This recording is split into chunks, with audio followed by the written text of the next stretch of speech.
Naging madugo ang pagtatapos na may halos 4 na oras na hostage drama doong Huwebes sa Lubao, Pampanga.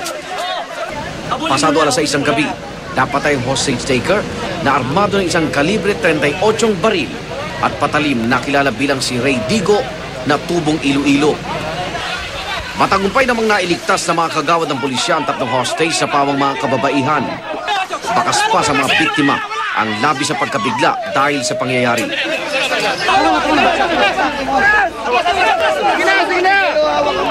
Yung kamay niya, hinahawak niya dun sa baril. Tapos yung kutsilyo, hinahawakan niya na mahigpit parang papatay. Sa investigasyon, lumalabas na problema sa asawa ang ugat kung bakit nagawa ng suspect na i-hostage ang mga pasahero ng Genesis bus na biyahing Bataan. Malalandi daw po yung mga babae, hindi daw makontento sa isang lalaki. Kasi yung kanyang asawa kasi, 2 po kasi yung kabit. Matapos ang 4 na oras mula ng mga hostage ng suspect, nagdesisyon na raw ang mga otoridad na pasukin na ang bus pagkagat ng dilim dahil napasil ng pabago-bago na raw ang takbo ng isip ng suspect. Pagdating dito sabi kasi nung konduktor bigla na lang siyang namaril. So ang iniisip ko kung aabot pa ng gabi at naghihingi pa siya ng sasakyan, magkakaroon po ng problema, ma'am. Kwento ng driver ng bus, pasado alas 11 ng umaga, nang lisanin nila ang terminal sa Pasay. Habang binabagtas sila ang kahabaan ng Gapan o Olongapo Road, umalingaw-ngaw ang isang putok ng baril. Kaya minabuti niyang ihinto ang minamanayong bus sa Barangay Lourdes sa Lubao, Pampanga. Tingnan ko yung loob, nagkakagulo. Binuksan ko po yung pinto para magbabaan yung mga tao. Ngayon, nagbababaan po, nakita ko yung isang tao, duguan, tama ng baril. Inassist ko, pababa. Oo, tulungan po namin. Ayan, pagbaba po namin sa baba, yung tao nabuwal. Babalikan ko iba, biglang sumara yung pintuan. Makikita sa kuwang ito ng cellphone camera ang hostage taker na si Ray Digo na nasa istribo ng bus. Hawak ang 38 kalibre ng baril habang nakikipagnegosasyon ang mga pulis. Kuha ito matapos daw na magpaputok ng suspect sa mga sakay ng bus. Pasado alas 3 ng hapon, sa tulong ng negosyador mula sa PNP Lubao, pinakawala ng hostage taker ang 2 batang babae. Pagsapit ng alas 4, doon palang pinalabas ang nooy sugatang pasahero na si Hener Reyes.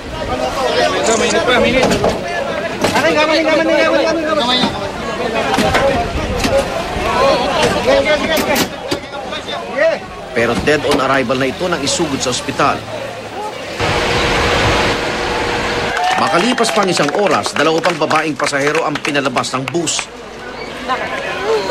Pinahubad lang po para mapil daw ng mga babae kung paano daw yung buhay hostess.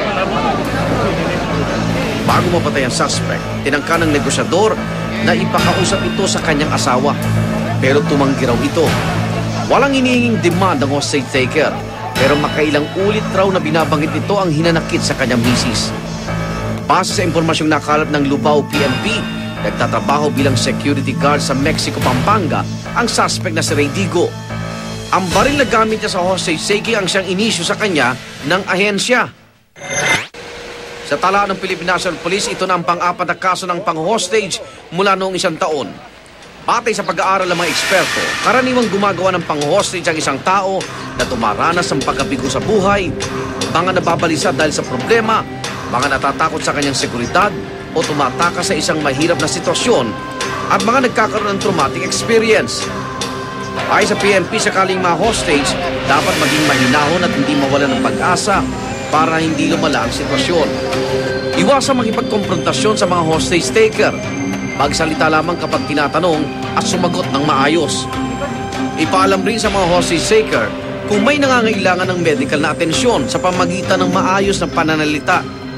At higit sa lahat, huwag makipagnegosasyon para sa sariling paglaya. Paubaya ito sa mga negosyador na bihasa sa mga ganitong sitwasyon. Tinitingnan ng mga otoridad kung kailangan ng psychiatric help ng 2 bata na kasama sa mga hinostage. Ganon din ang 3 babaeng biktima na naiwan sa loob ng bus.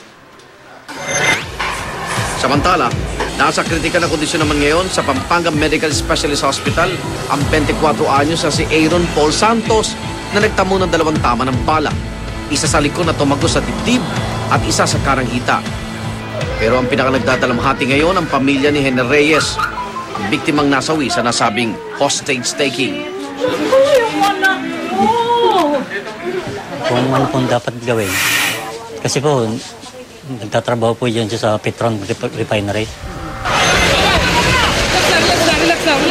Ang sitwasyong ito, hindi inaasahan ni Numan, pero sakaling malagay sa ganitong peligro, hindi dapat pangunahan ng takot. Sa halip, maging mahinahon at alisto para maiwasan ng lalong kapahamakan. Susunod, ang lalaking tinubuan ng mga bukol sa katawan.